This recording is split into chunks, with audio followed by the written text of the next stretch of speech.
이게 무슨 말인지 좀 기억이 나겠어요? 오늘 이 말씀으로 지도자의 자질이라는 말씀으로 함께 은혜를 나누겠습니다. 이 이야기는 이스라엘의 첫 번째 왕 사울 왕의 이야기가 계속 이어지죠. 이제 사울이 왕이 되고 난 뒤에 좀 나라가 좀 정리가 되면서 이웃 나라들, 자기들을 점령했던, 공격했던 블레셋 나라들을 이제 쳐서 이제 왕권을 강화시키고 국권을 강화시키는 그런 가운데 이제 점점 용사들이 모이고 백성들의 마음이 하나가 되어져서 전에 없었던 국가 체제, 나라 체제가 이루어지기 시작했습니다. 그전에는 왕이 없어서 사사들로 인해서 하나님이 세울 때마다 지도자가 세워져서 그때마다 지도자가 세워졌는데 이제는 아주 공식적으로 왕을 세워서 이제 시작이 되었습니다. 초기에 이제 나라의 모든 면이 좀 틀이 잡혀가면서 이제 이웃 그 블레셋과의 전쟁에서도 계속 승리하는 소식을 듣게 되고 그에 가장 앞장서서 그 일을 감당한 사람이 누구냐면 사울의 아들 요나단입니다. 사실은 사울은 약간 겁쟁이지만 요나단은 믿음 있는 사람이었습니다. 아들은. 그래서 어제 본문에는 같은 듯 하지만 다른 사람이라고 했어요. 사울은 겉모습이랑 요나단의 겉모습이 비슷해요. 부자지간이냐. 그러나 그 속과 중심은 전혀 달라요. 아들 요나단은 정말 하나님을 의지하고 일반적 상식이 있는 사람이고 사울은 자기 만용에 가까운 사람이에요. 슬슬 타락하기 시작해요. 아버지가. 오늘 본문에도 어떤 일이 있었냐면은 우리들에게도 흔히 있을 수 있는 일이니까 잘 들으셔야 돼요. 특별히 믿음 생활하면서 믿음 좋다고 하는 사람들이 실수하는 이유가 여기에 있어요. 이 사울 같은 스타일. 무슨 얘기인지 아세요? 전쟁이 막 이제 중반을 치달으면서 점점 승전하고 승리를 맛보기 시작하니까 백성들은 기분이 좋잖아요. 그런데 왜 생뚱맞게 그 전쟁 중에 금식을 선포하냐 말이에요. 금식은 그때 하는 게 아니거든요. 근데 그게 뭐냐? 이제 자기가 꽤 하나님 앞에서 괜찮은 사람이다라는 것을 의기양양 보여주는 것을 백성들을 전쟁 중에 금식하게 또 군사들에게 금식시키는 게 뭡니까? 짓단하는 하나님, 나 이런 사람입니다. 난 이런 왕입니다. 그거거든요. 우리 신앙생활을 볼 때는요. 믿음과 만용을 혼돈하지 마십시오. 특별히 목사님들 중에 나 같은 목사님들 중에 믿음이 아니고 만용인 경우가 많아요. 다 뻥이야 뻥. 완전히 뻥이야. 하나님 이름 가지고 뻥이고 그 안 믿으면 전부 다 믿음 없는 거라고 몰아쳐. 그죠? 하나님은 비상식적인 분이 아니고 또 비상식적인 일이라도 하나님은 사람들의 상황을 이해하는 가운데서 그 모든 것들을 상식적으로 도출한 다음에 하시는 분이지 이런 사울같이 않아요. 오늘 이 사건의 이야기를 잠깐 하고 본문 말씀 이 지도자의 자질에 대한 얘기를 할게요. 이 이야기에 군사들을 모아놓고 야 너희들 전쟁 중에 절대 먹으면 안 된다. 아무것도 먹지 말고 금식하라. 아니 사람 치고 싸우고 하면서 전쟁하는 사람들은 뭐 해야 돼요? 잘 먹여야 돼요. 아니면 금식시켜야 돼요. 미쳐도 보통 미친 게 아니에요.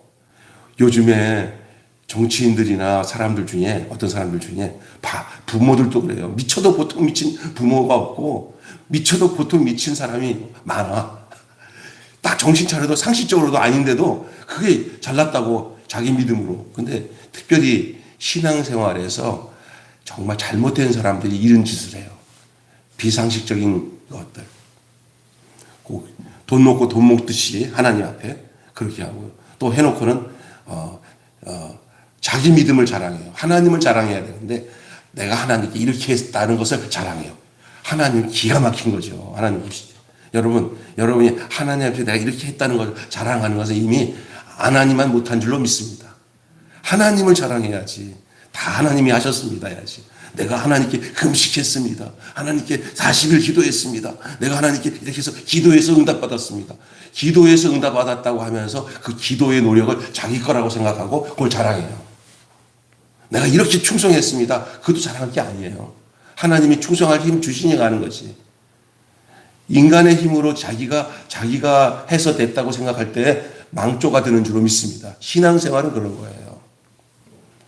내가 교회 개척해서 30년 동안 이렇게 목회해가지고 이렇게 일보였는데 나를 못 알아보고 늦게 들어오는 것들이, 굴러 들어온 것들이 박힌들 뺀다고 막 하면서 난리치는 사람도 있잖아요. 나 옛날에 이 교회 개척할 때 막 목사님한테 막 충성해가지고 이것도 바치고 저것도 바치해서 이렇게 일어났다고 하는데 들어와서 얼마 안 된 것들이 난리를 치니까 저것들이 하면서 이러잖아요. 이거 망하는 거예요. 그거 누가 하신 거예요? 하나님이 하신 거예요. 부모들도 그냥 키우면 되는데 내가 네 나가지고 말이야. 뭘 부모가 자녀들한테 키워가지고 자녀가 무슨 투자해가지고 뽕을 빼요, 자녀한테? 자녀는 그냥 사랑하고 키우면은 알아서 잘 크면 그걸로 만족해야지. 어떤 부모들 그런 부모가 있어요. 나는 요즘 미안해 죽겠어요. 우리 아들이 나한테 용돈 안 받으니까 미안해 죽겠어요. 지가 벌어서 사니까, 이제는. 그런데 제가 보면 이 사울이 왜 이런 짓을 했을까? 그 이유가 나와요. 근데 이 본문에 자세히 보면 그 아들 요나단 진짜 멋있는 아들이에요. 그 다윗과 요나단의 얘기 듣잖아요. 다윗의 친구예요. 사울의 아들이지만. 자기가 왕이 될 수 있어도 이 아버지 땀시 결국 왕도 못 돼요. 요나단이 왕이 안 된 건 아버지 때문이야. 나중에 다음 본문에 보면은요, 미친 사람이야. 아들을 보고, 아들 저주해요, 저주해. 그 저주대로 돼요. 근데 요나단과 이 다윗은 정말 둘도 없는 친구예요. 근데 결국 요나단은, 야, 나는 왕이 될 수 없다. 네가 돼. 사실, 다윗은 사울의 사위인데, 사위 되고 싶어서 사위 아니야. 지가 필요해서 전략적으로 사위를 만든 거죠, 사울이. 근데 이때, 이 요나단이 사실은 군대 장관 역할을 했어요. 군대 장관. 다시 말해서 아버지는 명령 내리고 요나단은 나와서 싸워요. 예? 요나단이 20대고 다윗은 40대였어요. 사울은 40대, 요나단이 20대인데 얼마나 용맹하고 훌륭하고 지혜로운지 몰라요, 요나단은. 근데 마침 아버지가 금식하면 너희들 죽는다. 이거는 하나님이 나에게 주신 명령이다. 무슨 왕이 하나님이나 하실 말을 지가 명령을 해. 금식하라고. 자꾸 있잖아요. 되지도 않을 법을 만들고 규칙을 만들면 그 규칙을 만든 사람이 뭐가 이루어지면은 지가 했다고 생각해요. 내가 이렇게 규칙을 만들어서 잘했다고, 내가 이렇게 간섭했기 때문에 잘했다고. 여러분 절대 교회도 법이 많고 규칙 많으면 은혜 떨어져요. 야, 자꾸만 요거는 열가지고 요거는 규칙은 1번, 2번, 3번. 법이 없는 곳에 은혜가 있어요. 규칙이 없는 곳에는 그냥 사랑과 은혜로 살아가는 거예요. 우리 매일교회는 규칙 없이 살아가는 교회가 됐으면 좋겠어, 그냥. 하나님이 이끌어서 그냥. 할렐루야? 자꾸 이 자녀들을 규칙대로 키워놓으면요, 나중에 애들 튀어나가요. 자꾸 우리 딸내미에 대해서 적용하지만, 딸이 하는 그런 데서 내가 아는 후배 목사 교회 갔더니, 또 작은 교회인데, 청년이 많이 모이는데, 딸이 이 키보드 치고, 아들이 기타 치고 하면서, 우리 목사님이 노래를 잘하니까, 우리 주실이도 가서 같이 찬양 다녀서 찬양하고 옷 보내달라서 내가 보내줬어. 야, 나도 한번 갔더니, 목사님 와서 한번 설교 좀 해주세요. 애들 모이는 데서. 그래, 딸 주실이도 와 있고, 그래서 내가 설교 딱 하는데, 너무 부러운 거야, 주실아. 너도 이 맛이냐. 김지원 너 뭐해, 맛이냐. 그랬거든요. 근데 제 주실이가 하루는 와갖고, 아빠, 나는 아빠가 최고야. 왜? 걔네들이 나한테 동생들이니까, 누나 하면서 또 언니 하면서 상담을 하자 그래서 얘기했더니, 자기들은 뛰쳐나가고 싶대. 이 교회 못 있겠대. 아버지니까 할 수 없는데, 애들이 진짜 반주하는데 어느 날 보니까, 마지 못해서 해. 안 하면 죽어, 아버지한테. 그래, 어느 날, 그리고 이제 그 여호와의 명령처럼 강압적으로 하니까 애들이 그냥 거기서 진절머리나. 그러다가 밖에 나가보니까 자유롭게 지내는 애들 보니까 너무 부러우면서도 이제 그거를 얘기할 수밖에 없는 게 우리 주실이한테 얘기 다 하는 거야. 주실아, 왜 나 좋아했대? 아빠는 시킨 게 없어서 좋아. 그냥 알아서 할 때 우리가 그러더라고. 야, 나도 시키고 싶은데. 우와! 그러지 마. 그러더라고. 그래서, 얘네들이 이렇구나. 왜 그러나 자세히 보니까 어느 날 파죽음이 돼서 나한테 왔어, 그 목사님이. 왜? 애들 다 가출했대. 에?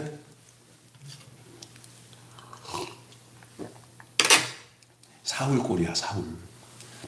왜 잘 싸우는 군사들한테 더 먹이지는 못하고 금식을 지키냐고. 비상식. 이게 뭐냐? 사람 생각 안 해요. 자기 혼자 하나님 앞에 공명심 가지고 나 하나님 이런 사람입니다. 고생은 누가 해? 누가 해? 병사들이 하는 거 아니에요. 근데 그 소리를 못 들은 이 요나단은 아버지가 그런 소리를 들었으면 아마 말렸을 거예요. 아버님 아닙니다. 그런데 백성들 이제 자기 없을 때 그런 얘기 하니까 이제 막 하다가 막 전투하다가 보니까 길거리에 이렇게 이스라엘은 이 석청이라고 해서 꿀이 있어요. 세례 요한이 석청을 먹었다잖아요. 바위 사이에 꿀이 흐르는데 그 꿀이 영양가가 미네랄부터 해서 영양가가 되게 많은 그 양식이에요. 꿀을 먹어도 살아요. 그 정도로. 이 꿀이 막 길바닥에 흐르는 거예요. 그러면 그냥 아니 전쟁하는 사람이 먹을 게 없고 에너지가 보충 안 되는데 그 돌 사이에서 꿀이 흐르면 얼마나 맛있겠어요. 그런데 이게 웬일이냐 하고는 지팡이 가지고 꿀 뜯어가지고 이걸 먹는데 갑자기 눈이 이렇게 그 피곤했던 게 싹 사라지는 거예요. 이러니까 근데 백성들은 안 먹는 거야. 그러니까 너희들 왜 그러냐 그랬더니 전하 아니 왕자님 큰일 났습니다. 아버님이 이렇게 나 못 들었는데 뭐예요? 이게 이제 흘러 누구한테 들어갔냐면 아버지한테 흘러 들어갔어요. 근데 이 요나단은 전쟁하는 와중에 이 꿀을 먹고 난 뒤에 힘을 얻어서 전쟁하다 보니까 아니 막 지쳐서 전쟁하는 병사들 보니까 꿀 먹었으면 더 많은 승리를 얻었을 텐데 왜 이렇게 됐냐고 이렇게 생각한 거예요. 근데 이게 들어갔구나. 아버지한테는 뭐냐 아버지 너는 내 명을 얻었고 너는 말이야 저주받으라고 그랬는데 너 어떻게 되냐고 이렇게 웃기는 장면이 나와요. 웃기는 장면이. 오늘 그런 내용을 가지고 결국은 어떤 일이 생긴지 아세요? 백성들이 꿀을 먹었으면 절제력이 생겼을 거예요. 왜냐하면 어느 정도 먹었으니까 이렇게 적당히 이렇게 죄 짓는 일에 이게 함몰되지 않을 수 있었는데 어떤 일이 생기냐? 꿀을 먹었으면 어느 정도 차니까 뭐 이렇게 유혹이나 음식의 유혹이 있을 때 이게 거기에 절제가 생겼을 텐데 너무나 못 먹고 힘들어 하니까 갑자기 전쟁에서 이기고 나니까 뭐가 들어와? 막 송아지 뭐 음식들 막 이런 짐승 떼고 오니까 그냥 미친 듯이 달려들어서 그냥 그걸 먹게 되는 거예요. 피채로. 그건 벌써 뭐 금식하라고 하는 기간 안에서 먹은 거예요. 아예 꿀을 먹었으면은 돌아는데 요나단도 아버지 입장으로 볼 때는 요나단도 잘못한 거고 요나단을 따라왔던 금식하면서 끝까지 따라왔던 사람이 막판에 그냥 막판에 완전히 그냥 미친 듯이 먹은 거예요. 피채요. 피채 먹지 말아야 되거든요. 그럼 성경에 피채 먹으면 안 된다고 했어요. 근데 피채 먹었어요. 막 고기를 얼마나 배고팠어요. 하나님은 인간의 본능을 이렇게 무차별하게 이렇게 막는 하나님이 아니십니다. 하나님 우리가 어떤 체질을 갖고 있고 안 먹으면 배고프고 먹으면 배부를 수밖에 없는 이런 생리적인 것들에 대해서 하나님이 이게 막 억어하는 하나님이 아닙니다. 에? 너무 우리가 지나친 욕심으로 많이 먹어서 문제지. 나 어젯밤에 죽는 줄 알았어요. 언제 알아요? 막 집사람 앞에서 대구대구 굴렀어요. 아주 아파가지고. 저녁에 그냥 안 먹어도 되는 쌈을 그냥 더 그거 먹지 말아요. 집사람인데 쌈이 좋아서 쌈을 싸가지고 좀 더 먹었더니 막 한 12시 경서부터 막 그냥 완전히 그냥 몸을 위통이 온 거야. 이게 너무너무 힘들어. 이게 욕심이 잉태한 즉 취하는구나. 여기 얼마나 아픈지 잠을 못 잘 정도로 막 아파서 그러다가 너무 힘들어가지고 그냥 막 하다가 그냥 억지로 손 넣어가지고 막 토했어. 토했더니 진짜 많이 나왔어. 토한 게. 막 변기에다가 다 쌌어. 술 먹은 사람이 토한 것처럼 막 토했어.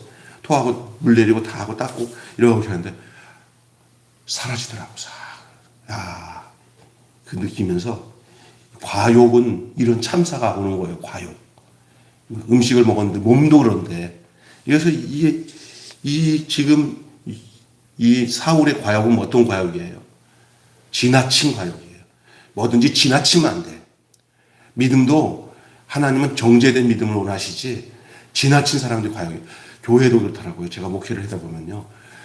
정말 성령 받고 은혜 받아서 하는 사람들은 다른 사람들을 선비르면서 나타나지 않게 열심히 해요. 안 하는 듯 하는데 굉장히 열심히 해요. 열심히인데 드러나질 않아. 다 다른 사람의 유익을 위해. 근데 막 하는데 교회에서 일하는데 막 다 드러나서 남들이 볼 때 잘한다. 야, 한 번씩 근데 연기 피우면서 해요. 연기 피우면서. 연기 피우. 뭐 연기냐? 자랑하는 연기. 나 이만큼 했다는 연기 피우면서 막 난리쳐. 그 사람들 하죠. 나중에 어떤지 아세요?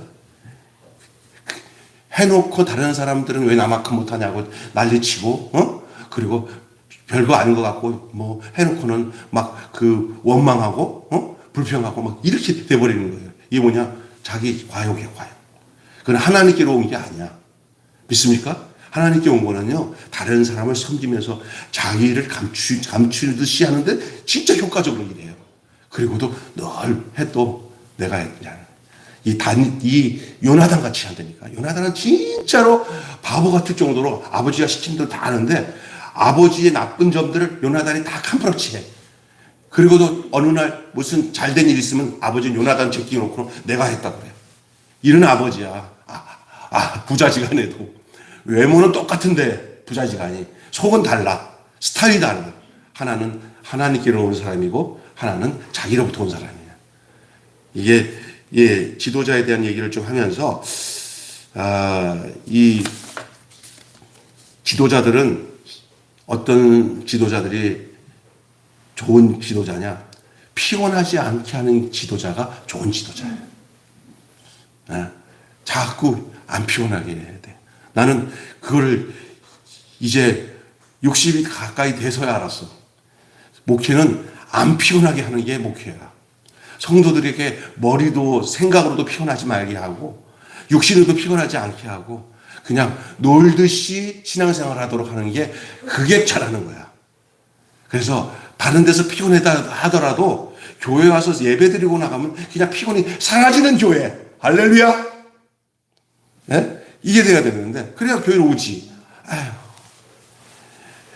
또 피곤한데 교회까지 가는데 일이 많은데 교회까지 가는 것도 일이 되면 안 돼. 교회는 일이 많은 사람들이나 피곤한 사람들이 교회 와서 말씀 듣고 난 데는 시원하게 샤워한 다음에 노곤하게 잠이 와서 한잠 싹 안식 한번 때리는 그런 곳이 돼야 돼. 쉬는 곳이 돼야 되는 거야. 할렐루야. 이불 깔고 살까? 그러니까 그게 좋은 거예요. 진짜 내가 생각해 보니까 내가 목사가 아닌 평신도 입장으로 세상에서 쎄빠지게 일하고 피곤한데 교회 와서도 보면 이것도 맡아서 하세요. 저것도 맡아서 하세요. 난 자원하지 않는 것을 억지로 자원시켜가지고 시키면은 피곤해서 도망가요. 그냥 은혜가 와서 그 은혜 받은 대로 안 하면 어때? 성가대? 없으면 어때? 그거 아니면 죽는 것처럼 얘기하는 사람들 있잖아요. 예? 여러분, 예배가 더 중요합니까? 하나님이 더 중요합니까? 하나님이 더 중요해요. 그러니까 예배, 때로는 코로나 때문에 예배 잠깐 중단할 수 있어. 그러나 하나님만 잃지 않으면 돼. 그런데 어떤 주변 사람은 그 예배를 어떤 그 규칙을 정하는 것처럼 하는 것 되잖아요. 그렇다고 해서 예배 드리지 말라는 게 아니라 진짜 하나님 만난 사람은 예배 없이는 못 살아요. 그 성향이 그래요, 그게. 애기가 젖을 안 빨면 죽는 것처럼 딱 땡기게 돼 있어요.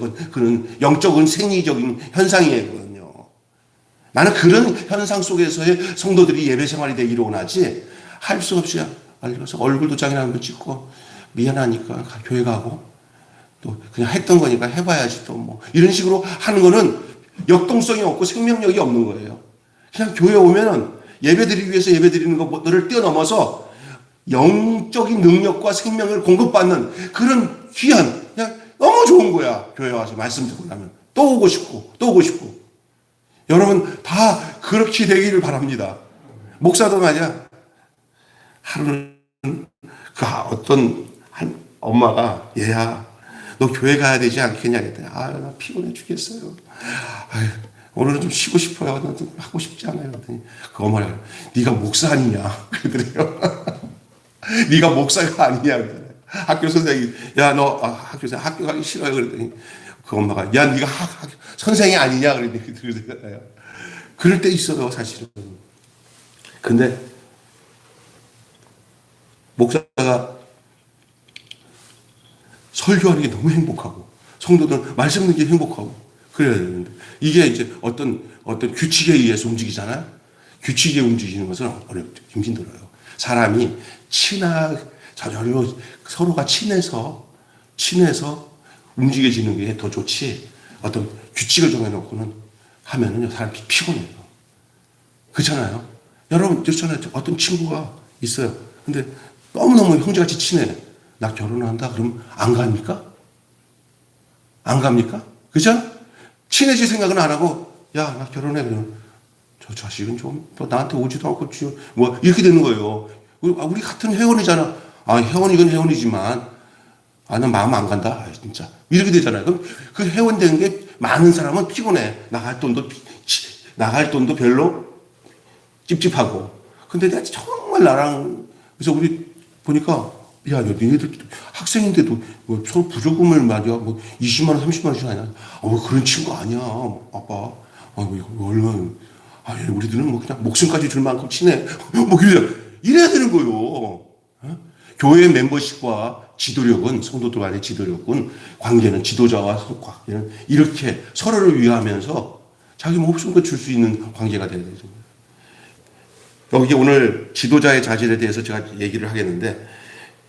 피곤하게 만드는 사람 되면 안 돼요. 피곤하게 만드는 사람이 피곤해.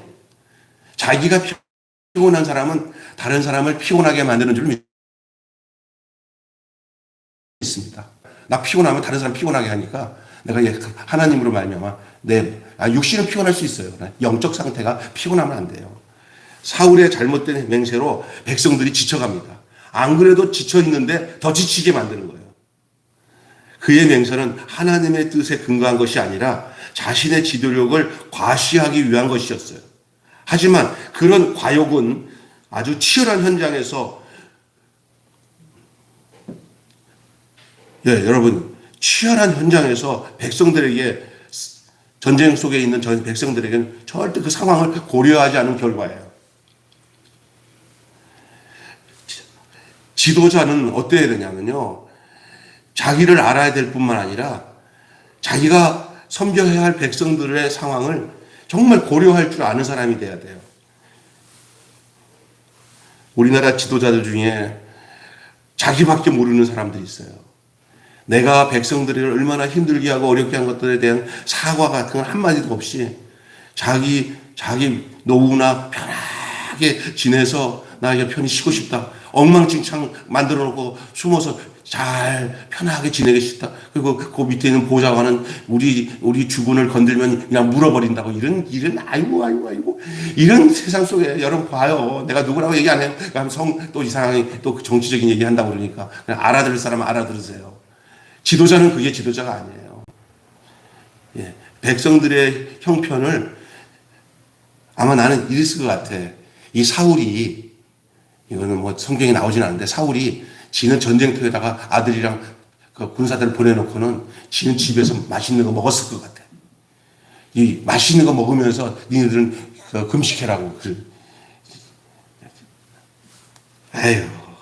안 먹었더라도 그는 문제 많은 사람이에요. 사람을 이해하지 못하는 사람이 어찌 지도자가 돼요. 사람의 모든 생리나 이런 것들에 대해서 기본적 상식을 따라야 되는 거예요. 비상식을 따르면 안 돼요. 요즘에 아주 비상식적으로 하는 사람들 참 많잖아요. 이거 아니에요. 하나님을 왜곡시키는 사람들이에요. 그런 사람 때문에 하나님 욕먹이 있는 거예요. 피곤한 자.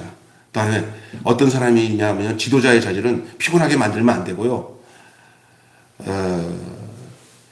죄를 짓게 만들잖아요. 아까 전에 얘기했잖아요.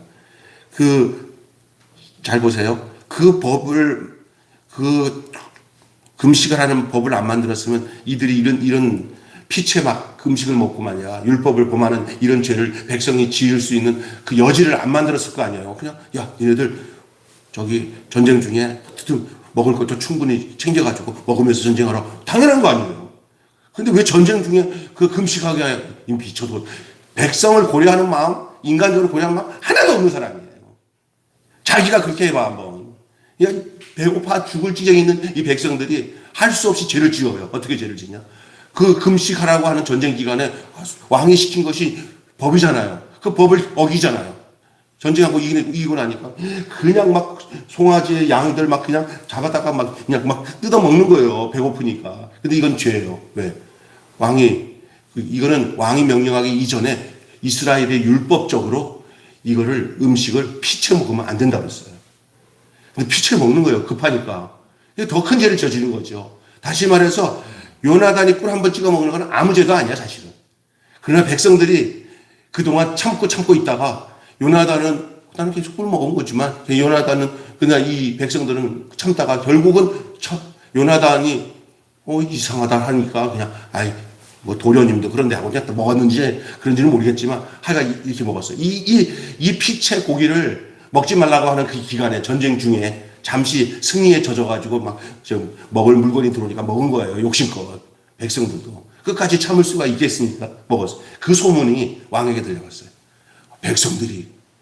백성들이 전쟁 중에 이겨가지고 그냥 도중에 막 먹지 말라고 하는 음식들을 피채 먹었나이다. 그러니까, 와, 여호와께 우리가 범죄했네. 하고 이래, 이 사울이.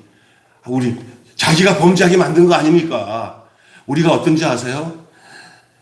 자녀들이 잘못되어지는 것들이 다 그 동기가 부모가 해놓고, 성도들이 죄짓게 하는 것들 다 동기가 목사가 해놓고, 백성이 다 죄짓게 하는 것을 그 왕이 지도자가 그렇게 만들어 놓고, 그리고는 너희들 죄 졌으니까 다 들어와. 잡아 들어가는데. 나는요, 사실은 훌륭한 지도자가 이 나라 백성들이 이러지도 못하고 저러지 못하는 백성들이 이럴 수밖에 없어요. 그 장발장이 배고파가지고 그 빵 하나 먹은 거 있죠. 그거 갖고 옥살이 하는 거 있잖아요. 그런 상황에 이 백성이 놓여 있으면 대통령이나 왕이나 국무총리들이 죄수 옷 입고 내가 청와대를 저기 교도소로 옮기겠습니다 해야 되는 거예요. 왜? 죄가 누구에게 있는 거예요? 지도자에게 있는 거예요. 죄짓게 만들었잖아요, 백성들을. 예? 그런 각오로 나가야 돼도 될까 말까인데 이게 뭐예요? 지가 죄짓게 만든 거예요, 백성들을. 안 만들었으면 그거 마음껏 먹고 전쟁하라고 했으면 그게 무슨 뭐 잘못된 거예요? 그렇게 해야지. 그게 뭐 만들었거든 그걸 못 지켰다고 또 그러다 보니까 더 큰 죄를 저지른 거예요. 그냥 꿀 찍어 먹으면 아무것도 아니에요. 그게 뭐예요? 뭐 먹었어요? 예? 그 피채로 그냥 고기를 먹으니까 그게 난리 치는 거예요. 그리고 요나단이 이 상황에서 요나단이 어떻게 하냐면 요나단은 아버지이자 왕의 결정이라 하더라도 이것이 사람을 피곤하고 곤란하게 만드는 것은 잘못된 결정이라고 말하잖아요. 따라서 사울의 명을 어겼다는 사실에 두려워하지 않습니다. 그러니까 요나단은 어떠냐? 아버지가 잘못된 거지 우리가 잘못된 거 아니다. 이거에 대해 하나님 앞에서 분명한 사실을 가지고 있었어요. 따라서 이 사울의 명을 어겼다는 사실을 두려워하지 않은 이 아들 요나단. 믿음 없는 행동은 사울의 믿음에 근거하지 않는 결정 때문이에요. 그래서 결론 짓고 마치겠습니다. 실패의 경험이 열등감으로 이어지지 않자 열등감을 은폐하기 위해 무리수를 둘 수도 있다는 거예요. 우리는 절대 그렇게 하면 안 된다는 거예요. 열등감에 대한 얘기를 좀 할까요? 여러분, 사람이 자꾸 교만해지는 건 어떤 면에서는 두 가지가 있습니다. 열등감과 교만은 종이 한 장 차이가 동전이 앞면이에요. 사람이 자기 안에 열등감이 많은 사람이 뭐로 표시하는지 알아요? 교만함으로 표시해요. 예. 열등감이 많은 사람들이 지나친 과욕을 부려요. 왜냐하면 거기서 벗어나려고 그러다 보니까 거기서 문제가 되는 거예요. 너무 그 열등감에 빠지면 자기를 망치는 상황으로 가요. 우월감도 나쁜 거지만 열등감도 나쁜 건데 열등감은 뭐냐? 우월감을 가지려고 하기 위해서 발악을 하는 게 열등감이에요. 또 우월감을 가진 사람들은 어떤 사람이냐? 또 다른 열등감을 갖고 있기 때문에 우월감을 갖는 거예요. 참 이상한 얘기 같지만 열등감과 우월감은 같은 거예요. 어떤 면에서는 우월감은 뭐죠? 자기 잘났다고 하는 거고요. 열등감은 나 못났다는 거 아니에요. 예? 근데 나 못났다는 사람들의 늘 로망이 뭐냐? 나 잘났다는 사람까지 가기 위해서 그 마음을 갖거든요. 그래서 어느 순간에 조금 뭐 이렇게 그 위치의 상황이 내가 잘났다 하는 상황이 오면은 이 열등감에 있는 사람들은 금세 우월감으로 바뀌어요. 예? 그냥 무슨 얘기인지 아시겠죠? 생색 낸단 말이에요. 열등감에 빠졌던 사람이 조금 그 열등감이 해소되면, 그래서 보통 사람보다 조금 나아지잖아요? 그러면 잽싸게 그게 열등감이 우월감으로 싹 바뀌어버린다니까. 그래서 이런 얘기하면 잘 들으셔야 돼요. 한때 많이 짓밟히면서 뭐 정치와 노동운동 하던 사람들이 짓밟힌 거 아니에요, 이렇게. 예? 그 조지 오웰의 동물농장이라는 그 책을 보면은 그 지주들이 동물들을 가축을 하면서 키우면서 막 학대하니까 이 동물들이 전부 모여가지고, 이거 재미있는 우화 같은 소설이에요. 조지 오웰의 동물농장. 거기 보면 이제 검은 돼지랑 흰 돼지가 우두머리가 돼가지고 그 동물들 다 집합시켜갖고 우리가 저기 아방국에 사는 우리 지주들을 다 몰아내고 우리만의 나라를 만들자. 그래갖고 이 동물들이 지주를 몰아내고는 그쪽에는 절대 담장을 치고는 우리 안 가고 우리는 모두가 평등하다. 그리고 자기들끼리 이제 서열을 잡아요. 그다음에 어느 날 보니까 검은 돼지가 흰 돼지가 자기랑 이게 라이벌이니까 어느 날 흰 돼지를 암살시키고 검은 돼지가 왕이 돼요. 동물농장에. 그다음에 어느 날 자기 부하를 보내가지고 그 지주들이 살던 그 아방국에 갔더니 어떠냐고 물어보더니 너무 위락시설도 잘 돼 있고 너무 좋다고. 그러니까 문 열고 우리가 왕이니까 우리가 들어가자. 거기 들어갔어요. 들어갔더니 검은 돼지 막 그냥 집합소가 돼가지고 거기서 옛날 그 사람들이 했던 그 사람 지주들이 했던 행동보다 더하게 하고 지네들이 완전히 거기서 그냥 이게 살아요. 에? 그리고는 규칙을 많이 만들어가지고는 그 집단 생활을 하는 이 동물들을 옛날 지주 때보다도 더 악하게 악정을 행해요. 에? 그 검은 돼지 한 마리가 이름이 김일성이고 아들의 이름이 김정은이고 그 손주가 김정은이에요. 검은 돼지. 그렇게 비춰지더라고. 여러분 이게 알겠어요? 지도자들의 자기들이 가지고 있는 처지에 열등감들이 잘못된 우월감으로 빠지면 이런 사울이 그런 거예요. 비천한 청년이었잖아요. 아주 이름도 없는 시골 청년인데 곤불가하고 잘생겼는데 하나님이 너 이스라엘 왕을 세우는데 하나님이 인간들이 세우는 왕이 이렇다 하고 세운 왕이 이 사울이에요. 이렇게 순수한 청년이 변질되는 거 봐요. 그 굉장히 열등감이 많았던 청년이었어요, 이 사울이. 그러다 왕이 됐어요. 뭔가 잘 이루어지다 보니까 이제는 우월감에 빠져가지고 그냥 사무엘이 없는 사이에 급하니까 제사를 드리지 않나. 사무엘이 와 사울아 이게 뭐냐 그랬더니 당신이 너무 늦게 와서 내가 제사를 드렸다고. 하나님이 당신을 버렸다고. 하나님은 제사보다 순종을 원하신다고. 그랬잖아요. 이렇게 변질되기 시작하는 거예요. 이 아버지가. 이게 누구의 모습인지 아세요? 남 얘기가 아니라 저와 여러분의 모습일 수 있다는 거예요. 믿음의 동기가 사람으로부터 시작하지 말고 겸손히 하나님께로부터 와야 돼요. 하나님께로.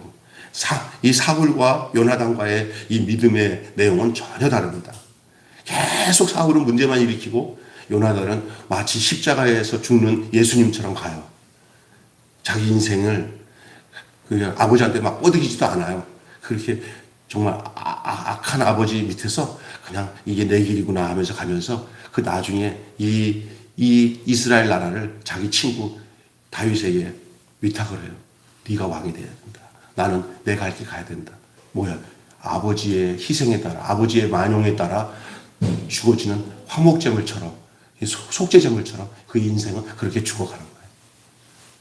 사람들의 몫이 달라요. 우리 예수님이 그렇게 요나단처럼 죽으셔서 우리를 다윗 같은 왕으로 만들어준 줄로 믿습니다. 진짜 중요한 얘기예요. 그래서 여러분 실패의 경험을 열등감으로 이어지지 않게 하셔야 돼요. 실패했더라도 그냥 담담하게 생각해야지 그 열등감으로 여기면 잘못하면 그게 벗어나면 다시 우월감이 되면서 문제가 생긴다니까. 그런 행동을 여러분 사람들도 피곤하게 만들고 열등감에 근거한 과시욕을 극복할 수 있는 방법이 무엇이겠습니까? 여러분, 열등감에 근거한 과시욕 극복할 수 있는 방법이 뭡니까? 이건 다른 게 없어요. 하나님의 뜻을 신중히 살피는 연습을 지속해야 되는데, 여러분이 이렇게 목사님들처럼 시간이 많아서 이렇게 성경을 이렇게 풀어서 설교할 일이 없으니까 이런 설교를 잘 준비해서 하나님 말씀을 잘 증거하는 목사님의 말씀들을 잘 새겨서 들어서 자기를 살피는 시간이 되기를 원해요.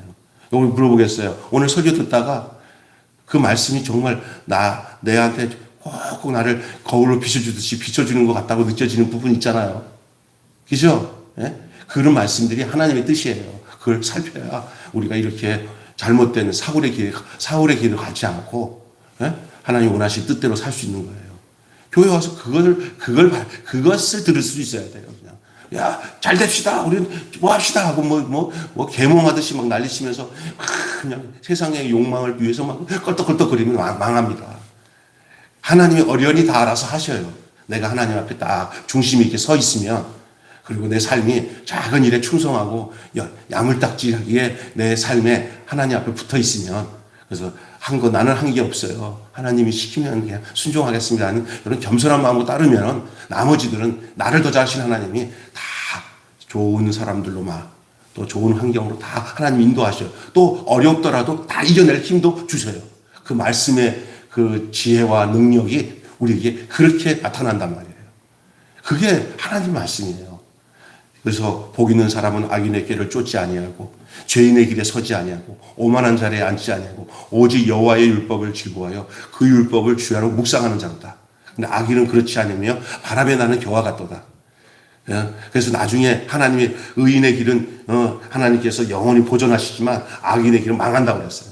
그게 오늘 이 지도자의 자질의 가장 중요한 것. 우리는 어디에 가정에서나 어디서나 우리가 영향력을 줄 수 있으면 지도자예요. 이런 어떤 지도자가 되느냐. 무모하게 과시하거나 과욕을 부려서 다른 사람을 피곤하게 하면은 자질이 떨어지는 지도자예요. 부모로서도 그렇고 목사로서도 그렇고 여러분이 어떤 친구들 관계 속에서도 지도력을 발휘할 때는요. 사람을 피곤하게 하지 않고 그들의 상황을 그대로 직시하면서 그들을 향해서 내가 뭘 도울까 이렇게 돼야 되는데 피곤하게 만들어 더 고통스럽게 만들면 하나님 앞에서 우쭐거리지만 그런 하나님이 전혀 원하지 않는 방법을 쓰고 있잖아요. 이 사울이. 오늘 이런 좋지 못한 내용들을 우리가 딱 보면서 뭘 해야 되면 사울을 본받아야 되겠다는 사람 하나도 없을 거예요. 사울을 본받아야겠다. 아이고 사울이 내 모습이었네. 절대 사울처럼 살면 안 되겠네. 이거 발견한 거예요. 그죠? 말씀을 통해서. 우리 주 예수 그리스도께서 여러분에게 그러한 은혜를 주실 줄로 믿습니다. 기도하겠습니다. 하나님 아버지, 오늘 이 아침에 지도자의 자질, 특별히 사울과 요나단의 이야기를 통하여 또 그 사이에 끼어있는 백성들의 상태를 보면서 이런 것은 어떻게 해서 이렇게 진행되는지를 보며 이 말씀을 통해 반면교사 삼고 우리 또한 하나님 늘 겸비하게 과욕을 부리지 않고 만용을 부리지 않고 늘 하나님 말씀의 뜻을 분별해서 이 세대를 본받지 않고 변화를 받아 하나님의 선하시고 기뻐하시고 온전한 뜻이 무엇인지 분별하며 자기 자신을 성찰하고 하나님의 뜻을 잘 살펴서 남을 이롭게 하고 남들을 편하게 하고 피곤하게 하지 않고 그렇게 우리 함께 손잡고 하나님의 뜻을 이루어가는 거룩한 화평의 사도들이 평화의 사도들이 되게 하여 주시옵소서. 우리 주 예수님의 이름으로 기도하옵나이다. 아멘. 네, 찬송가 200